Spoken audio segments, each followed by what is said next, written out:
pieces, and I'd pick the right buyers that would buy from that department and the right press that would like those sort of dresses.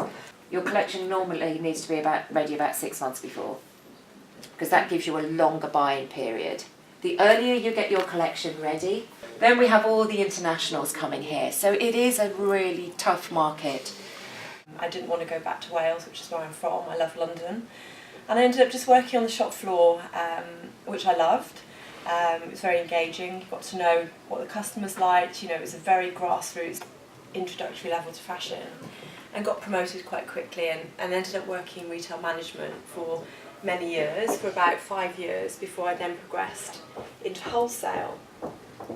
Do many of you know what wholesale is?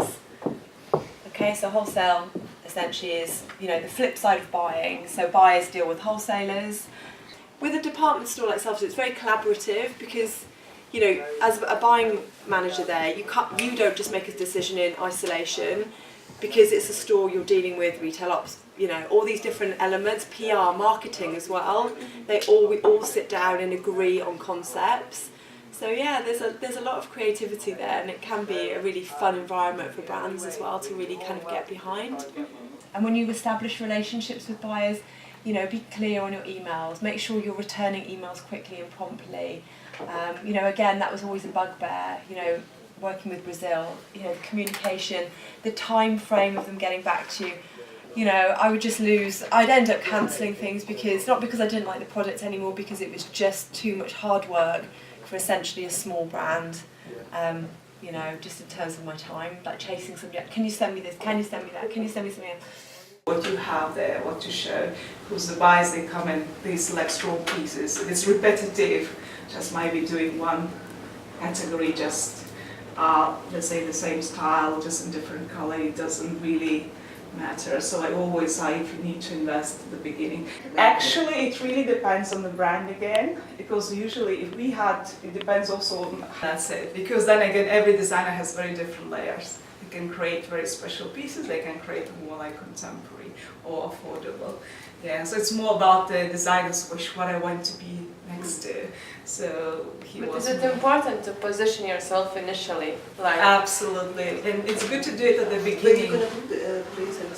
Speak with the store and say, just asking feedback. Why is it not selling? Is it the fitting? Is it, I don't know, anything could be, the length, the color, or it's not.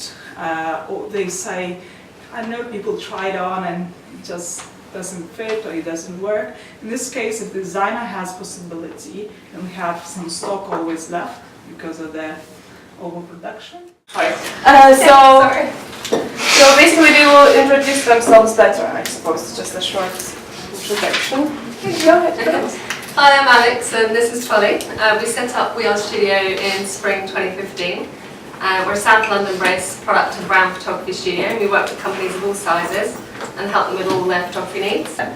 But the other thing to think about is, when you think about whether this content and imagery is useful enough throughout the season, is it worth engaging someone professional to do it for you? So rather than doing all your shots on the iPhone, which you can do, but think about whether it's not just for shoots, it's whether when you're working in your studio, stuff that works in progress that's really day-to-day for you is interesting for your consumers. So is it worth getting people in to do it?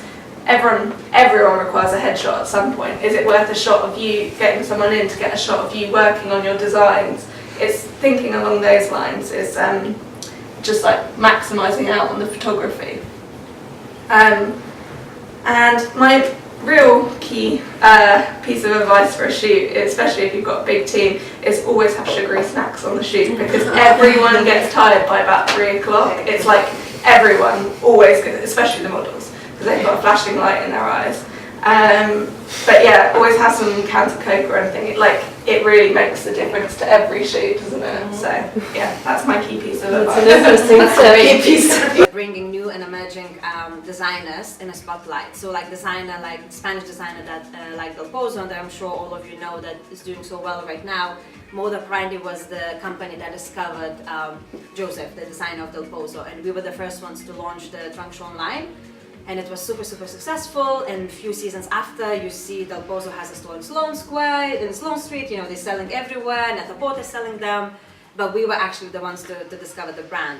Same happened with the Colombian brand Joana Ortiz. I'm not sure if you're aware, but you are. Of course you are. Again, we were the very first ones to launch her trunk show, and her trunk show was one of the most successful trunk shows we ever had.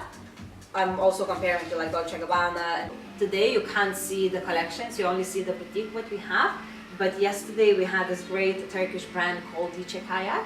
It was here for 10 days. It was obviously only the samples, but the clients, could come and feel the collection, see it in person. If there are some items that they're not sure the way it looks online in the pictures, they can come and see here. So, they can try the samples and then they pre-order what they need online. But unfortunately, we had to send the collection yesterday back to Paris because the brand needs it for the buying appointments. So you missed that. And was it just from the London catwalk, or was that brand? That brand, no, they show in Paris. Oh, Paris. But the collection was pre-fall. Okay. So yeah, the collection was pre-fall.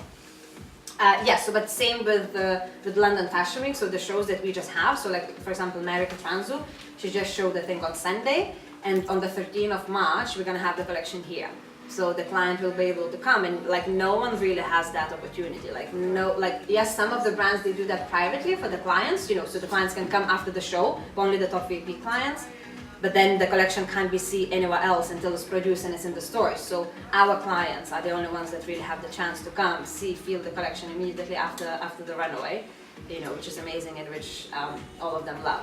So one side of the business is the trunk show, the pre-orders, and another side of the business what we have online is boutique. So these are the items that you see now. These are the items, in-season items that are good to order now.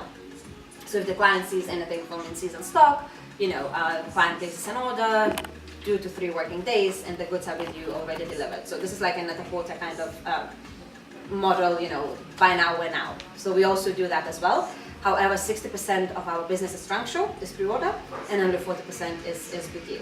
The C with a circle in it, it doesn't actually have any legal basis whatsoever.